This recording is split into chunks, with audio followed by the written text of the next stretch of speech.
In this video, I'll show you how to use Claude AI to read text aloud. This is a simple way to listen to responses instead of reading them, making it easier to multitask or absorb information. To begin, I'll make sure I'm already logged into my Claude account and on the main Claude screen.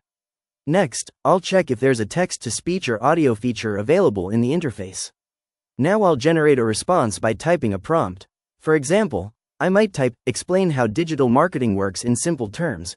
After Claude generates the response, I'll look for a play or speaker icon near the message. If available, I can click the icon to have Claude read the text aloud. If there's no built-in feature, I can use a browser extension or device accessibility tool to read the text.